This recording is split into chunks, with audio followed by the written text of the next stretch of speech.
বলে ফেলো দেখি, বিরিয়ানি খেতে কার না ভালো লাগে। সকাল সকাল রান্নাঘরে ঢুকে পড়েছি আর বিরিয়ানির প্রিপারেশন শুরু করে ফেলেছে। সাথে নিজেও একটু টিফিন করে নিলাম। তোমরা ভাবছো বলো যে এত কেন রান্না করছি, বুঝতেই পেরে গেছো আশা করি। আমাকে আর নিশ্চয়ই বলতে হবে না।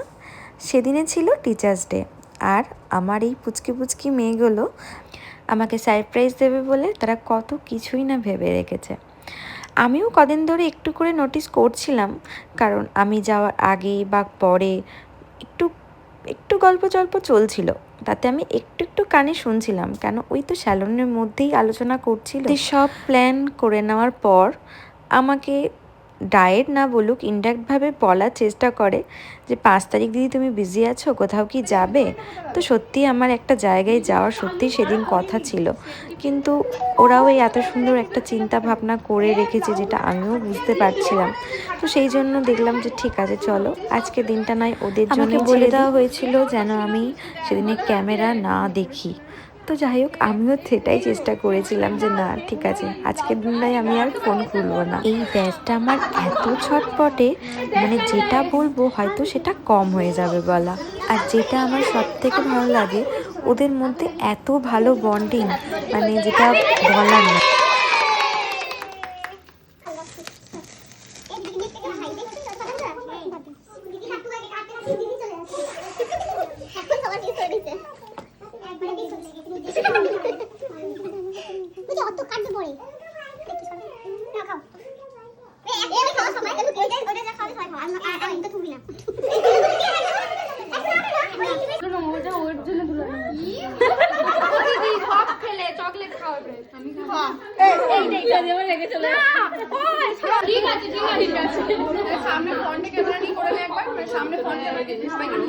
এতজন ছিল যে ফ্রেমে আসছিল না সবাই মিলে আমাকে একটা শাড়ি দিয়েছে, যেটা আমার খুব খুব ভালো লেগেছে, আর সেটা আমি পুজোতে তো পরবই। আমাকে যদি ব্যবহার করার মতো কেউ কিছু গিফট দেয় না, সেটা আমার খুব ভালো লাগে।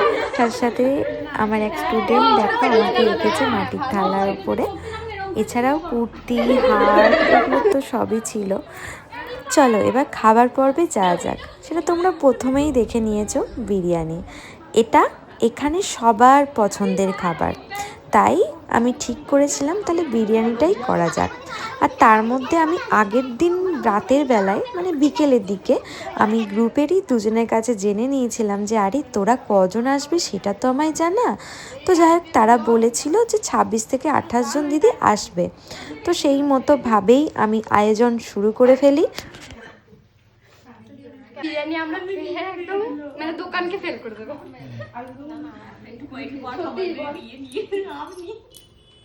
ওরা আমাকে বলছিল দিদি তুমি রেস্টুরেন্টও একটা খুলতে পারো। আমি বললাম হ্যাঁ, ওটাই আমার বাকি আছে খোলা। তো যাই হোক, সবার যে খেতে ভালো লেগেছে, আমার একটু টেনশন হচ্ছিল, কারণ এতজনের রান্না একা হাতে করা, যে কীরকম কি হবে, কম বেশি। তো যাই হোক, সবাই বলেছিল যে না খেতে ভালো হয়েছে, আর সবাই খুব ভালোভাবেই প্রতিটা পেজের সার্টিফিকেট ডেতে আমি নিজে হাতে রান্না করেই স্টুডেন্টদের খাওয়াতে আমি পছন্দ করি। তো টিচার্স ডেতে আমি এবারে ভাবলাম যে না থাক, ওরা বিরিয়ানি খেতে যখন ভালোবাসে তাহলে বিরিয়ানি করি। নিজে হাতে রান্না করে খাওয়ানোর এটার একটা ভালোবাসাই আলাদা, এটা আমার মনে হয়।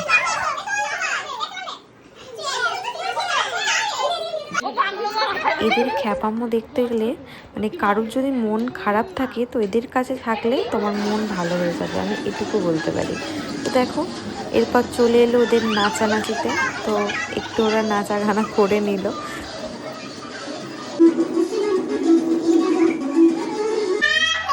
এই যে আবার গিফট খোলার পালা চলে এসেছে, আর গিফটটা আমাকে ওদের সামনেই খুলতে হবে, আর আমার কেমন লাগলো ওদেরকে সেটা বলতে হবে।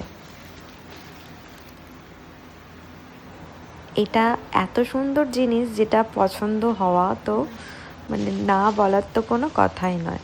তারপরে অনুপমা দিও একটা গিফট দিয়েছে, সেটাও খুব খুব সুন্দর, খুব ভালো লেগেছে।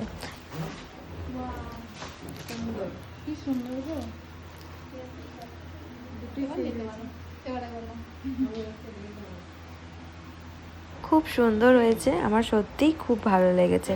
প্রতিটা উপহার, সবার গিফট আমার খুব ভালো লেগেছে। তো ওদেরও একটু মানে খেতে বললাম, অনেকটাই দেরি করে এসেছিল, তবুও বললাম না অল্প করো তোমরা খাও। তো দেখো এত সুন্দরভাবে এঁকেছে, চেষ্টা তো করেছে, এটাই অনেক।